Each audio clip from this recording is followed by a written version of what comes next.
আচলতে মাইক্ৰফোনটো পুনৰ হাতত লৈ অলপ আৱেগিক হৈছোঁ। সিদিনাখন অনাকাংক্ষিতভাৱে হোৱা ঘটনাটোত মাইক্ৰফোনটো দি পেলাই মই মঞ্চৰ পৰা নামি গৈছিলোঁ। আজি আকৌ মাইক্ৰফোনটো মোৰ হাতত দিয়াত মানে মই অকণমান কিবা অলপ আৱেগিক হৈ গৈছোঁ।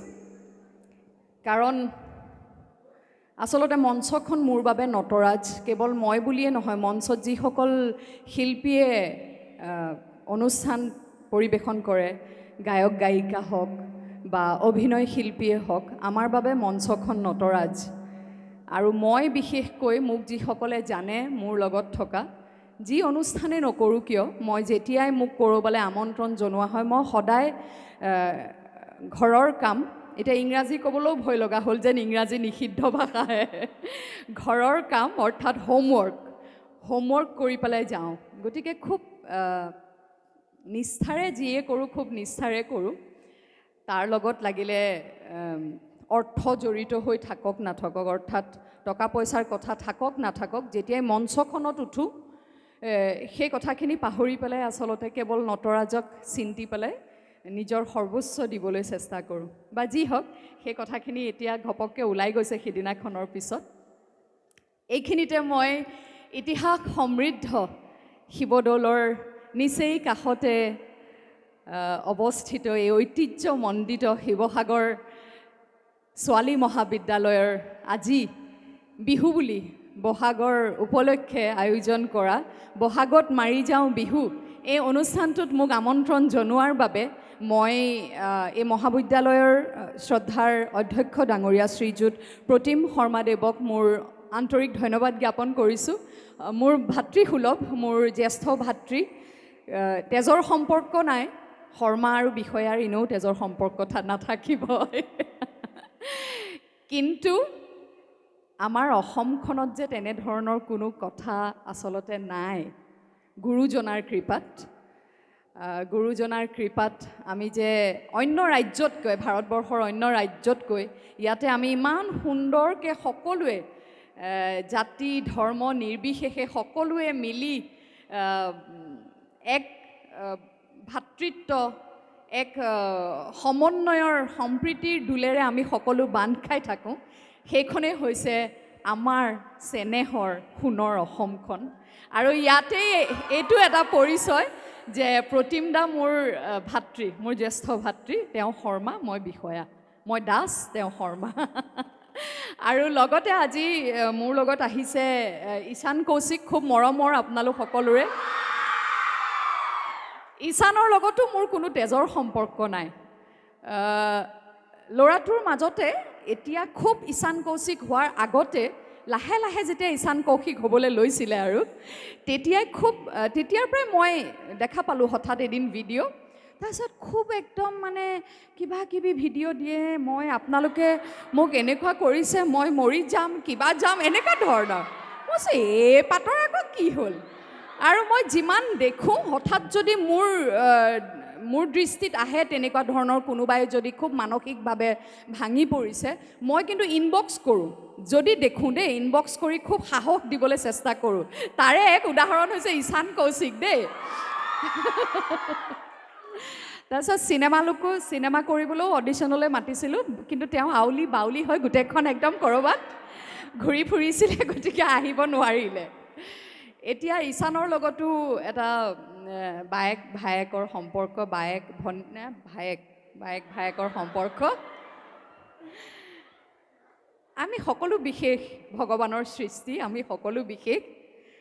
গতিকে সকলোৱে মৰমৰ যোগ্য। আৰু বিহুলৈ উভতি আহিছোঁ দেই। ধন্যবাদ ঈশান কৌশিক। আৰু মানুহজনৰ কথানো কি ক'ম আৰু। এইজন মানুহ নোহোৱা হ'লে মোৰ জীৱনলৈ যি ধুমুহা আহিছিলে, সেই ধুমুহাৰ পিছত আকৌ বৰষাৰণী বিষয়া হোৱাটো সম্ভৱ নাছিলে। গতিকে এতিয়া বৰষাৰণী বিষয়া, পিতৃ মাতৃৰ পিছত ভাস্কৰ বৰুৱাৰো যথেষ্টখিনি অৰিহণা আছে। এনে এওঁ মেইন নহয় জানো, ভাস্কৰ বৰুৱা মেইন। কিন্তু মোৰ বিৰাট ভাল লাগে, চবেই যে তেওঁৰ হাঁহিটো ভাল পায়। মোৰ আকৌ ময়ো ভালে পাওঁ দিয়াচোন, সেইকাৰণেতো বিয়া হৈছোঁ। কিন্তু আটাইতকৈ ভাল লাগিল মই আগতেও ক'ৰবাত কৈছোঁ, বেংককলৈ গৈ আছিলোঁ, তেতিয়া মানে কলিকতাৰ পৰা যিসকল উঠিছে আৰু ঠিক বেংকক পাম, কণমানি এজনীয়ে বাৰেপতি পিছলৈ চাই আছিলে, চাই পেলাই এপাকত সুধিছে, আংকেল আংকেল আপকে দাঁত চুড়েল জেছে কিয় হে?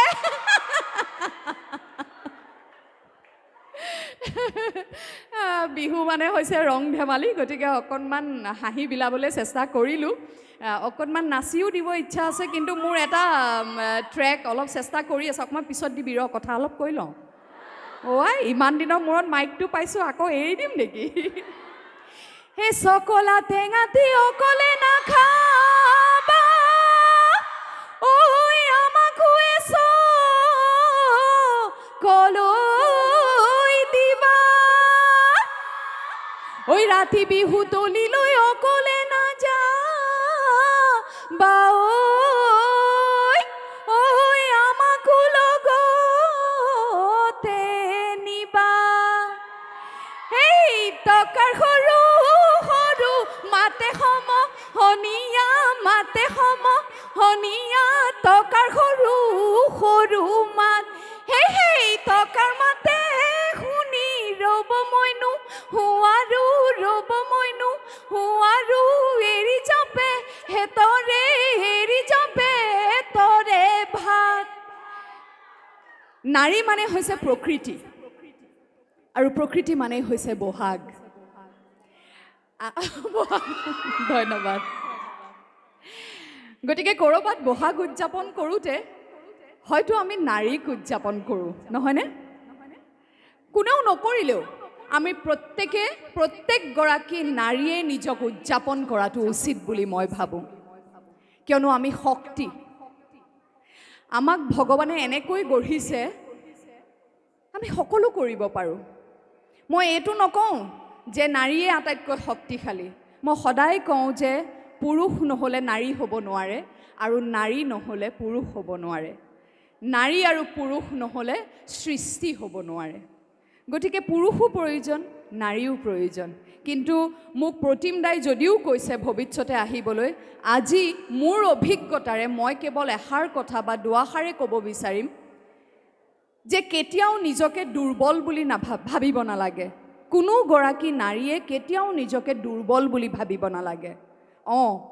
বহু পৰিৱৰ্তন হৈছে, বিজ্ঞানৰ ফালৰ পৰাই হওক, চাৰিওফালৰ পৰাই হওক, সমাজখন বহুত আগবাঢ়ি গৈছে, কিন্তু ক'ৰবাত এতিয়াও যেন নাৰীৰ কাৰণে সমাজখন পৰিৱৰ্তন হোৱা নাই। বিভিন্ন ধৰণৰ ঘটনা আমি দেখি থাকোঁ। প্ৰত্যেকজন পুৰুষ হয়তো তেনেকুৱা নহয়, এনেকুৱা পুৰুষো আছে যাৰ নাম ভাস্কৰ বৰুৱা, কিন্তু এনেকুৱা পুৰুষো আছে। মোৰ এগৰাকী খুব ভাল বান্ধৱীৰ স্বামীয়ে হেনো কৈছিলে যে তেওঁ বোলে, স্বামীজনে মোৰ বান্ধৱীগৰাকীক কৈছে, কিন্তু তেওঁ বোলে কেতিয়াও ইমান সফল পত্নী এগৰাকীক মানে কি বুলি কয়, এতিয়া ইংৰাজীতে কওঁনে, যি বুলি কৈছিলে, তেওঁ কৈছিলে যে I would have never been able to handle such a successful wife.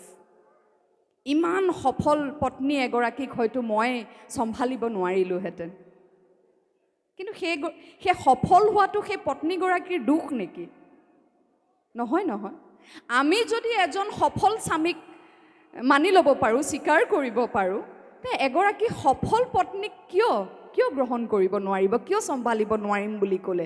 তাৰমানে তেনেকুৱা ধৰণৰ মানসিকতাও আছে, আৰু আমি বিভিন্ন ঘটনা শুনি থাকোঁ নহয়।